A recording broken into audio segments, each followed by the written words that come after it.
이런 어려운 일들을 만날 때에도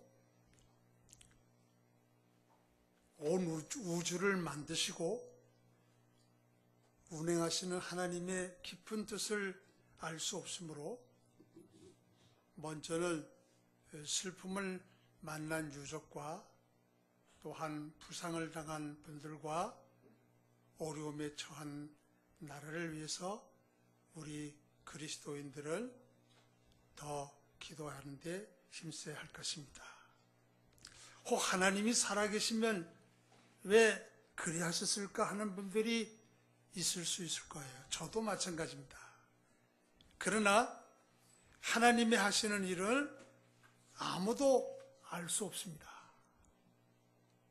예수님은 공중에 나는 새가 떨어져 가지고 팔리우는 것까지라도 하나님이 허락 없이는 안 된다 그랬어요.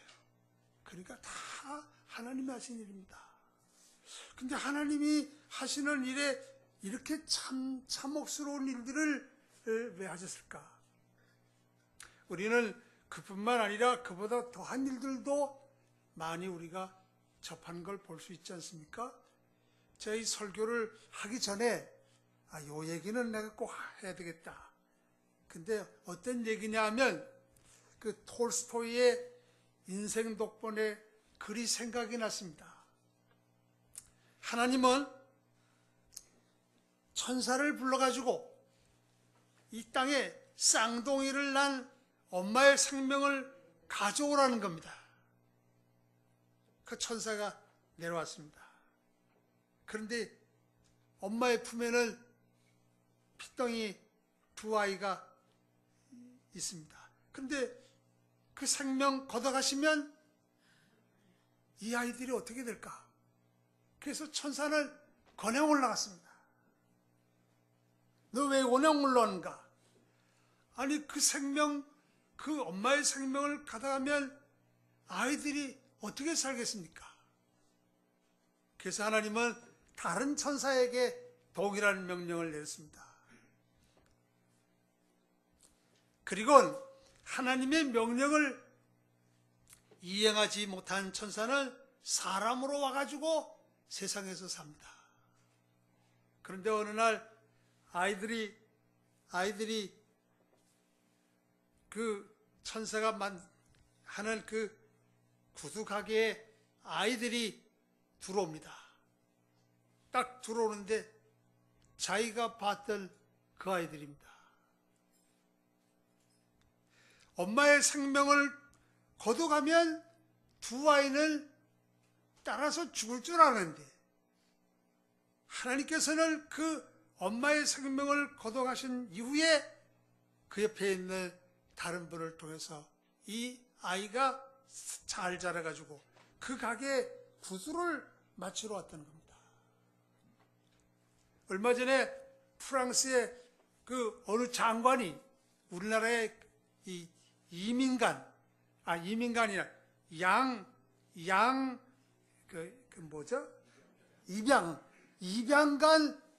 입양간 여자아이가 거기서 자라가지고 거기서 공부해가지고 거기서 프랑스의 장관이 됐다는 거예요.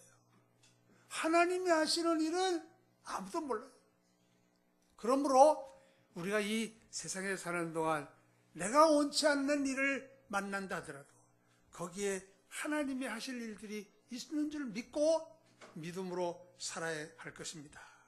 성경은 하나님을 사랑하는 자, 곧 그 뜻대로 부르심을 입은 자들에게 모든 것이 합력하여 선을 이룬다고 말씀하셨습니다.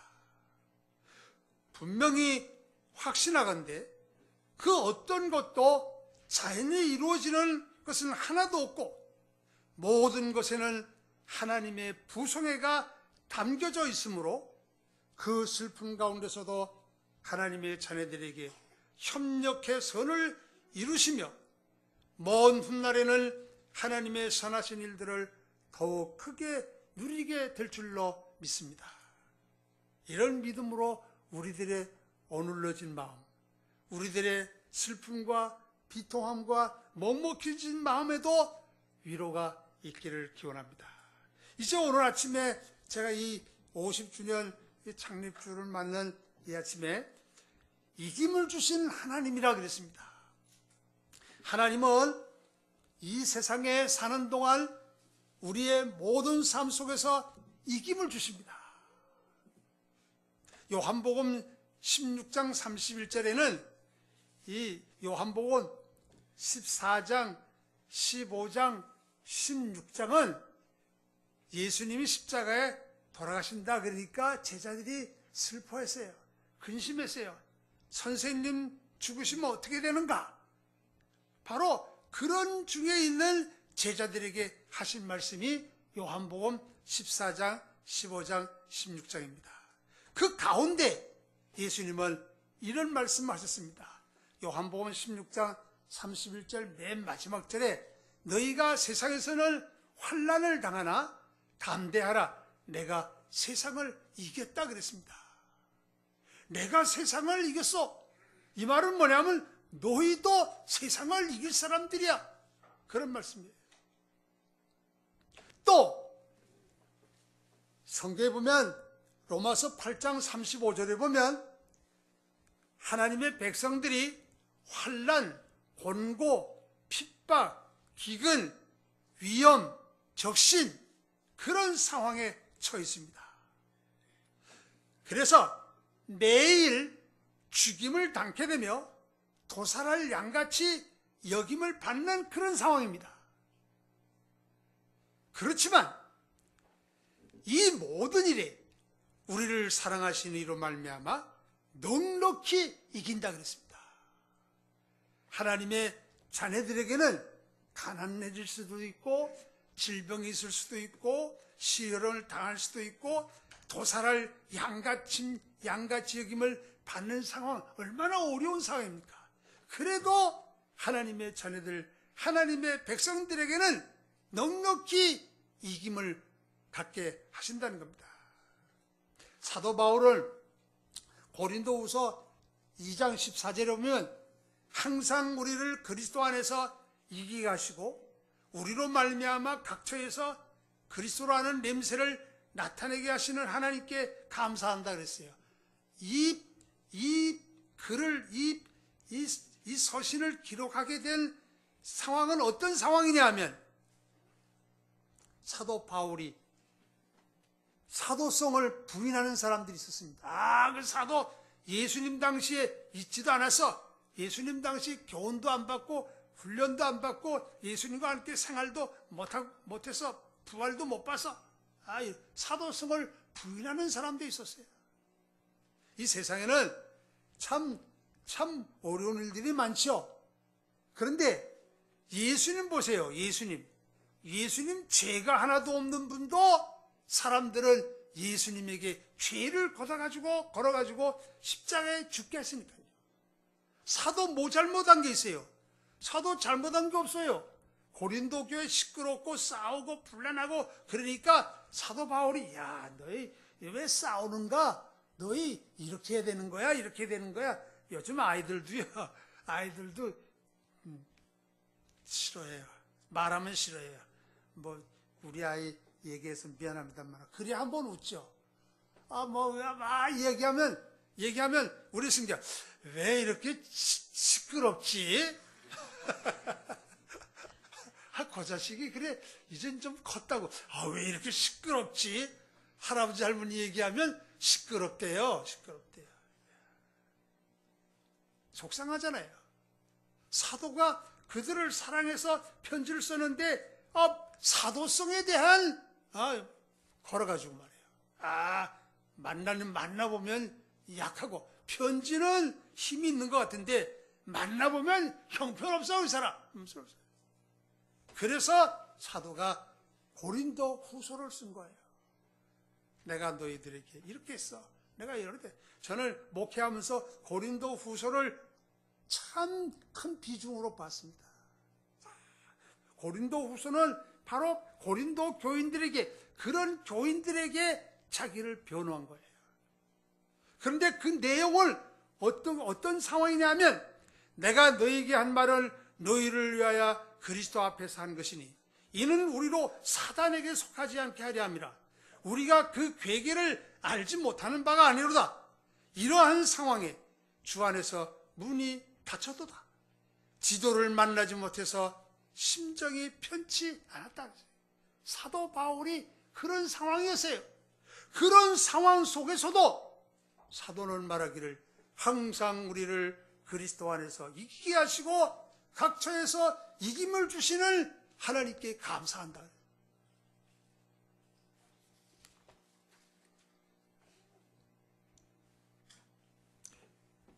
우리가 구약에서 또 한 가지 찾아볼 수 있는 것은 그 야곱의 사건 중에 야복강가에 있는 야곱을 하나님이 그에게 만남을 주었지요.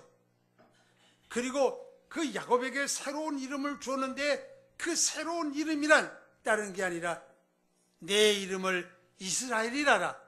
이는 내가 하나님과 겨루 이겼습니다. 하나님과 겨루서 이겼다는 말은 하나님이 그에게 졌다는 말입니다. 제가 전에 이런 설교 아주 좋게 재밌게 제가 설교한 기억이 납니다. 하나님이 지셨어요. 이 말은 뭐냐면 하나님이 그에게 이김을 주었다는 거예요. 하나님이 야곱을 잘못한 것대로 판결하시고 심판하시고 정죄하셨다면 그 야복강가에서 그가 죽게 했을 겁니다. 그 이전에 죽게 하셨을 겁니다.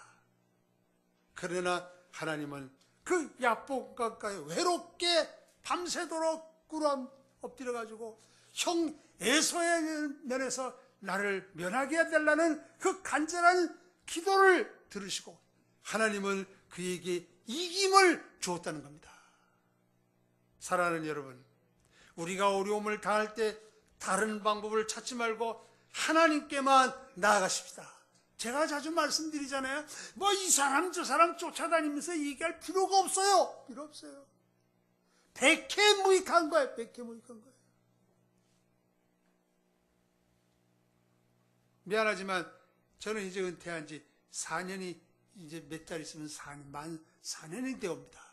제가 금강교회를 떠난 이후에 내가 금강교회 교인들한테 전화 안 했어. 박수 해주세요. 백수 해주세요. 해봐야 소용도 없잖아. 난들 사람이 아니에요. 해봐야 소용이 없어요. 뭐 고통은 나누면 반이 된다고요? 소용이 없어요. 소용이 없어요. 야복강가의 야곱처럼 하나님께 밤새도록 기도하고 하나님만 의지하면 하나님이 그에게 이김을 주는 거예요. 이 세상에 하나님 이긴 사람 있어요? 하나님 이긴 사람은 야곱밖에 없어. 그런데 가만히 살펴보면 하나님은 때를 따라 나와 여러분들에게도 지시는 하나님이십니다.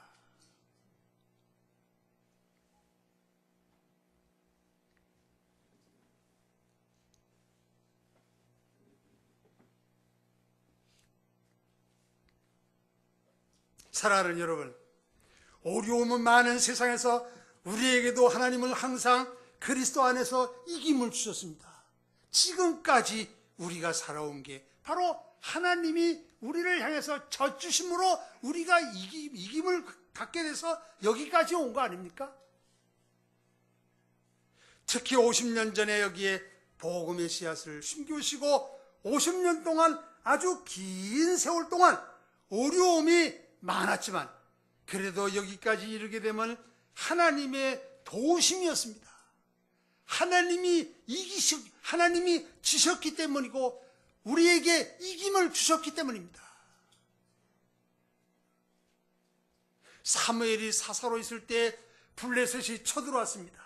그날에 여호와께서 블레셋 사람에게 우레를 바라여 어지럽게 하시며 그들이 이스라엘 앞에서 패한지라. 이 전쟁에 승리한 사무엘을 돌을 취하여 미스바와 센 사이에 세워 가로되 여호와께서 여기까지 도우셨다 하고 이름을 에벤에셀이라 했으니 이 뜻은 도움의 돌이라는 뜻입니다.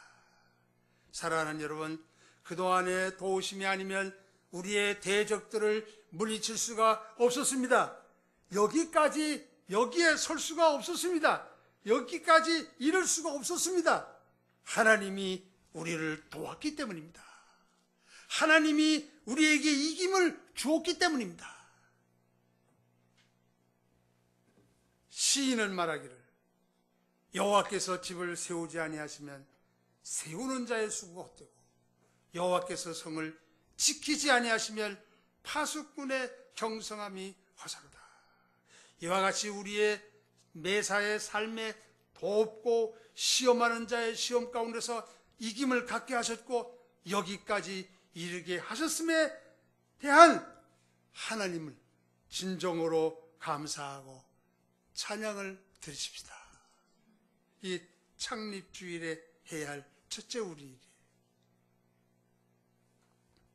그런데 우리의 이 일반적인 삶에 대한 먹을 것 주시고 입을 것 주시고 아픔 극복하게 하시고 한 곡에 넘고 두 곡에 넘고 세 곡에 넘고 여러분들이 50곡에 나와서 50주는 됐죠. 나는 70곡을 더 넘었어요. 그렇죠? 그런데 가장 중요한 이김을 주신 게 있습니다. 이 많은 삶 가운데 가장 중요한 이김을 주셨는데 그게 뭐냐 하면 오늘 고린도전서 15장 57절에 있는 말씀입니다.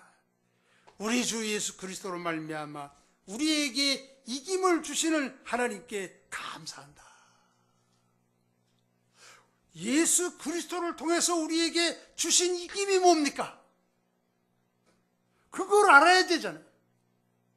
그걸 붙잡아야 되잖아요. 그걸 누려야 되잖아요. 그게 뭐냐 하면 죄에서 이김을 얻게 하셨습니다. 죄에 대한 문제가 제일 큰 문제예요. 죄 문제를 해결해야 죽음의 문제도 해결할 수 있습니다. 죄 문제를 해결해야 율법의 문제도 해결할 수 있습니다. 죄 문제를 해결해야 마귀의 문제도 해결할 수 있습니다. 죄 문제를 해결해야 사망의 문제들을 해결할 수 있습니다. 도덕질하는 거 그게 문제가 아니에요. 우리는 날 때부터 죄인입니다. 도덕적인 죄는 죄도 문제이지만 그보다 더 중요한 게 날 때부터 타고날 때부터 하나님과 원수된 죄인이 바로 사람입니다. 이것 하나님께서 해결해 줬어요. 커요 안 커요? 이보다 더 큰 게 없어요. 부자가 안 돼도 좋아요. 저는 많은 사람들이 죽어갑니다. 그때마다 저는 이렇게 생각합니다. 이야, 살아있는 게 감사한 거야. 살아있는 게 감사한 거야. 죄에서 이기면 우리에게 새로운 생명을 주셨다는 겁니다. 성경에 보면 그랬어요. 예수는 우리 범죄함을 인하여 내어줌이 되고 우리를 의롭다 하심을 위해서 살아났다고요. 신구약 성경의 중심은 예수 그리스도요. 예수 그리스도의 중심은 속죄에 있습니다. 그의 죽으심은 죄의 대가를 자기 몸으로 화목 제물이 되게 하셨습니다. 그러기에 바울은 말하기를 미쁘다 이 말이요, 모든 사람이 받을 만한 이 말이요, 그리스도 예수께서 죄인을 구원하시려고 세상에 임하셨다 하였도다. 죄를 용서함 받아야 평안함이 있습니다. 죄 용서함 받아야 기쁨이 있습니다. 죄 용서함 받아야 자유가 있습니다. 죄 용서함 받아야 새로운 생명을 받을 수 있습니다. 이게 복음이에요. 비록 현대화의 결과로 육신의 삶은 많은 편안함과 풍요함으로 변화를 가져왔지만 다른 한편으로는 십자가로 이기신 속죄의 은총이 마치 혈관이 막히듯이 동맥경화 일보 직전에 이르렀습니다. 여러분들에게 없는 것만 탓하지 마세요. 갖지 않은 것만 탓하지 마세요. 이루지 못한 것만 탓하지 마세요. 우리에게는 십자가의 보혈로 우리는 영적으로 튼튼한 하나님의 자녀들입니다. 그런데 이 현대화로 영적으로 혈관이 맥혀가고 있어요. 혈관이 맥혀가고 있어요. 다시 말씀드리면 속죄의 기쁨, 속죄의 즐거움, 속죄의 평안함, 속죄의 그 모든 것들이 이젠 별로 없어요. 별로 없어요. 미안하지만 옛날에는요 1년에 2번씩 부흥했습니다. 1년에 봄에 부흥하고 가을에 부흥했어요. 그 부흥회 때 주로 뭐 한 줄 아세요? 연희 때는 박수 치지 않다가 부흥회 때는 박수 쳐요. 예? 속죄함 속죄함 주 예수 내 죄를 속했네. 좀 1년에 2번씩 그렇게 좀 한번 했으면 좋겠어.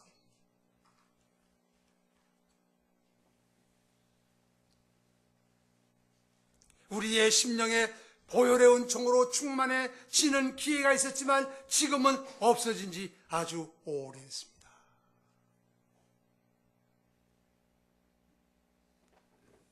그러므로 죄의 이김을 주셨다는 것은 죄로 규명해주는 율법에서 자유를 주셨다는 겁니다.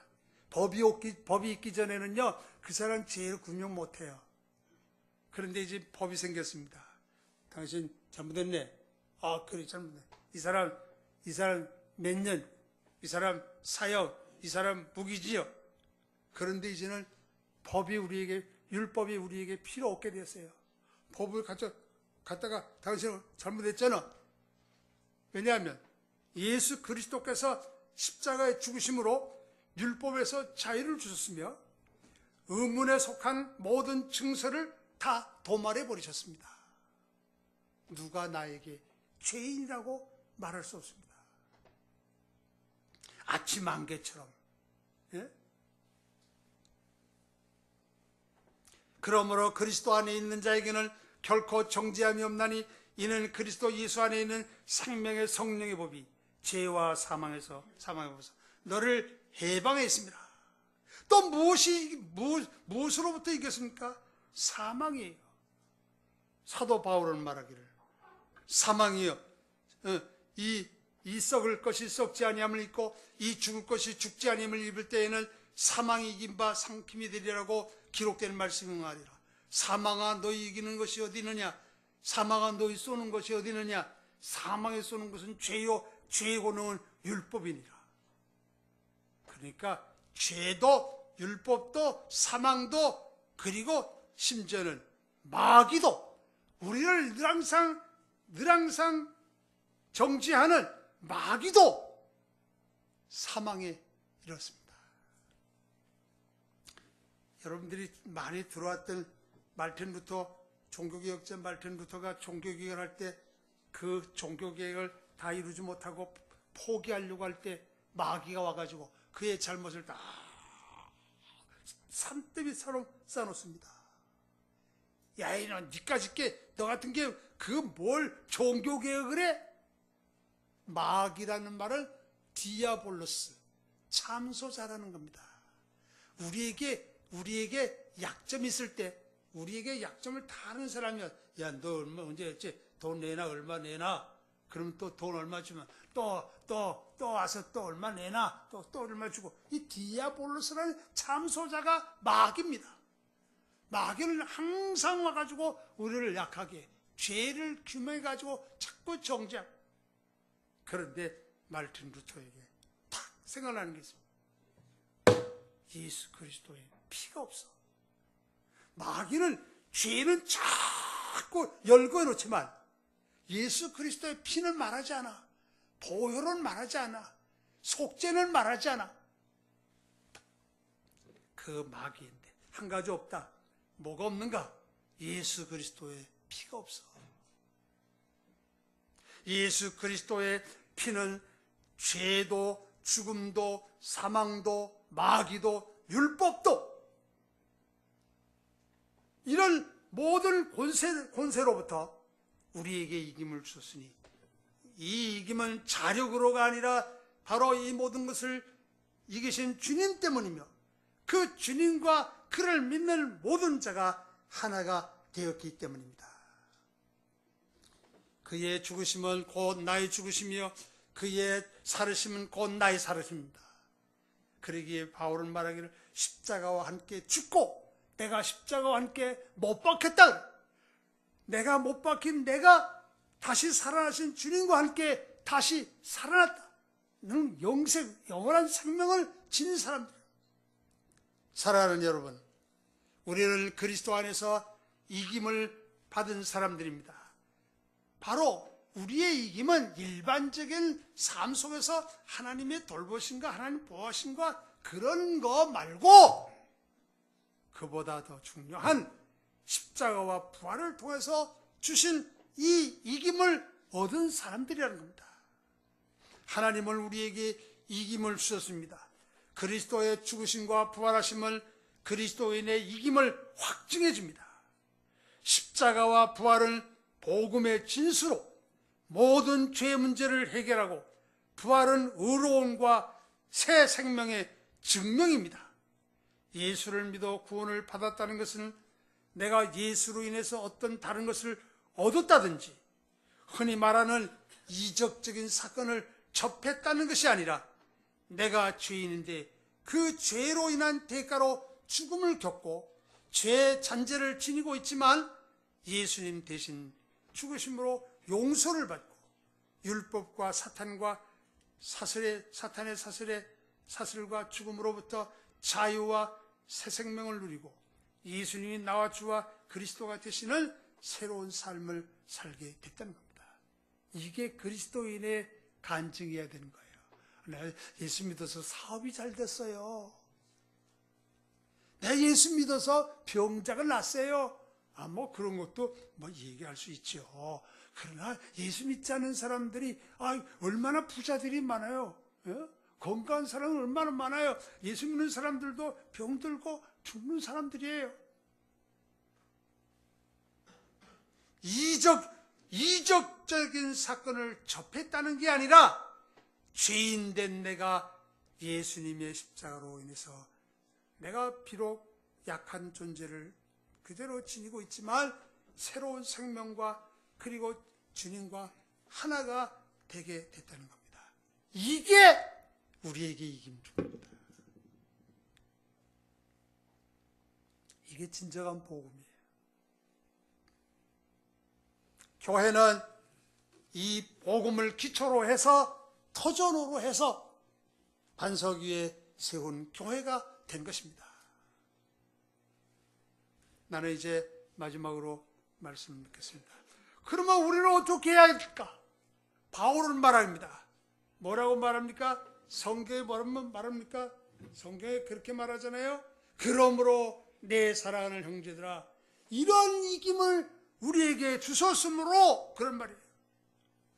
견고하며 흔들리지 말며 주일에 더 힘쓰는 자들이 되라. 이제 50년 동안 하나님께서 여기에 복음의 터전을 삼으시고 이런 이김의 역사를 해오셨습니다. 앞으로 더 활발히 이 복음의 역사가 이루어져야 되지 않겠습니까? 그러기 위해서는 먼저는 어떻게 해야 돼요? 견고하라. 견고하라는 말은 명령입니다. 명령. 해도 되고 안 해도 되고 그거 아니에요. 아니, 하나님의 명령이고 예수님 명령이에요. 너희 여기에 딱 매라는 겁니다. 이 진리에 굳게 서라는 겁니다. 예? 그래 서라는 거예요. 이 복음은 생명을 내서라도 생명을 바쳐서라도 생명이 어떻게 된다 하더라도 지켜야 될 것입니다. 또한 방해하는 것들이 많이 있으므로 이 방해 가운데서도 이것을 지켜가도록 애를 써야 되는 겁니다. 자꾸 흐트러져 가잖아요. 이젠 복음이 없어요. 미안하지만 전 주일날마다 여기저기 다녀보는데 강단에서 복음이 없어요. 성공해야 됩니다. 이러면 부자 됩니다. 이러면 잘 됩니다. 이런 거는 쏟아지게 쏟아내는데 바로 이 복음이 없단 말이에요. 예수 그리스도의 십자가와 부활이 없어요. 이게 생명인데, 이게 능력인데, 바울은 뭐라고 말합니까? 이를 인하여 내가 이 고난을 받되 부끄러워하지 아니함을 나의 의뢰한 자를 내가 알고 또한 나의 의탁한 것을 그날까지 능히 지키실 줄을 확신합니다. 다른 복음은 없어요. 다른 복음 없어요. 최근에는 신사도 운동이라는 게 있어요. 거짓이 많아요. 사도, 예수님이 세운 12사도 시대는 지났다는 겁니다. 이야, 깜짝 놀랐어요. 그 자기들이 사도들을 세우는 거예요. 사도들. 그리고 새로운 계시를 받는 거예요.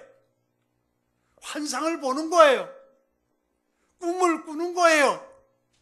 예언을 하는 거예요.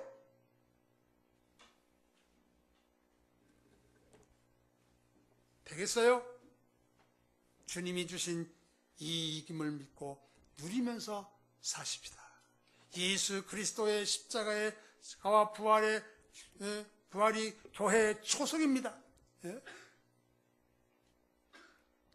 두 번째는 어떻게 해야 합니까? 흔들리지 말아야 합니다. 흔들리지 말며, 이 흔들린다는 말은 소동한다, 요란케 한다, 옮긴다, 움직인다. 로마서 11장 19절에는 하나님의 은사와 부르시면은 후회하심이 없느니라. 하나님도요, 딱 결정했으면 바꾸지 않아요. 우리의 목적, 우리의 계획, 우리의 마음, 이런 거 바꾸는 게 아니에요. 아메타키네토스라는 말인데, 이 말은 뭐냐면 목적과 마음을 변개하지 말라는 겁니다. 자꾸 예수 믿는 사람들이 자꾸 변개. 왜 변개합니까? 자기 유익 중심에서. 갈라디아 교회는 거짓 복음이 전해가지고 사도가 전한 복음에서 찌부러졌습니다. 얼마나 안타까운 일입니까? 이제도 마찬가지입니다. 미안하지만 한번 따라하십니다. 내 형제들아, 견고하며 흔들리지 말며 주의 일에 열심하는 사람들이 되자. 바로 하나님이 우리에게 이 놀라운 이김을 주셨는데 뿌리가 없어? 뿌리가 없어.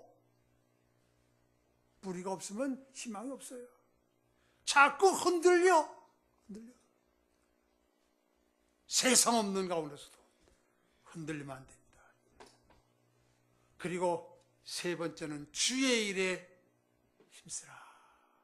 주님의 일이 뭡니까? 주님의 일은 봉사가 아니에요. 주님의 일은 먼저 주님을 중심하는 겁니다. 빌립보 3장 보면 바울은 말하기를 성령으로 봉사하고 육체를 신뢰하지 아니하는 우리가 할례당이라 그랬어요. 뭐예요? 성령을 따라, 성령님의 역사하심을 따라서 봉사해야 돼. 다시 말하면 주님을 중심해서 일해야 돼. 그런데 주님을 중심하지 않은 일이 너무 비일비재하단 말이에요. 요란해, 시끄러워, 분쟁이 생겨. D.L. 무디는 이렇게 말합니다. 주님 중심한다는 것은 축복보다 주님 자신을, 감정보다 말씀을, 달라고 하는 것보다 기도를, 주님을 이용해서 내가 뭘 만들겠다 한 것보다 주님이 나를 사용하기를 원하는 게 바로 주님 중심이야. 건강한 교회에서 일하는 여러분들이요, 여러분들이 주님을 중심하십니까? 성령을 쫓아 봉사하십니까? 거기 시끄러운 소리 날 필요가 없어요. 요라는 소리 날 필요가 없어요. 없지요. 예? 흔히 주님의 일을 힘쓴다면서도 자기를 앞세움으로 주님의 일을 이루지 못하는 경우가 얼마나 많습니까? 주님의 일을 주님 중심하는 겁니다. 주님의 일은 또 뭡니까? 영혼을 사랑하여 복음을 전하기 위해서 힘쓰는 겁니다. 복음 전하는 거예요. 이렇게 좋은, 내 형편없는 사람이야. 그런데 예수님이 내 죄를 위해서 십자가에 죽으셨어. 그리고 영혼을 사랑해서 내 이웃, 내 형제, 전하면요, 그 심는 거예요. 심으면 자라게 돼 있습니다. 금강교에서 후원하는 일본의 선교사 하요한 선교사 며칠 전에, 2주 전인가 메일이 왔어요. 두 사람이 세례를 받았습니다. 한 사람은 90세고 한 사람은 87세입니다. 90세 난 사람은 20세 때 처음 복음을 듣고 그리고 60년 동안 교회 생활을 하지 않았습니다.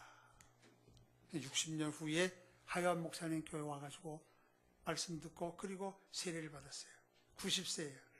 87세 된 할아버지는 8살 때 주일학교 다니다가 67년 후에 하요한 목사님 교회 나와 예수를 믿고 세례를 받았습니다.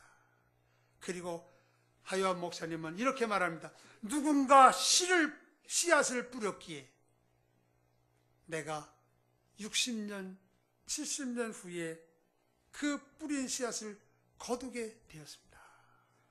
지금 뿌리는 씨는 언젠가는 10년 후에, 20년 후에, 30년 후에, 아니 50년 후에 언젠가든 반드시 거두게 될 것입니다. 방법이나 목적이든지 어떤 방법이나 목적이든지 전하면 되지만 그래도 진정으로 영혼을 사랑하는 마음으로 복음을 전하면 거기에 생명의 씨앗이 싹트게 된다는 것입니다. 그러기에 옛날 시인은 말하기를 울며 씨를 뿌리는 자는 기쁨으로 단을 거두리라 그랬어요. 금강교회 성도 여러분, 힘껏 복음을 전하십니다. 그리고 주님의 일을 힘쓴다는 것은 온 마음으로 힘쓰는 거예요. 온 마음과 온 정성을 다해서. 그러면 주님은 우리들에게 더 귀하고 값진 것으로 반드시 갚아 주실 것입니다.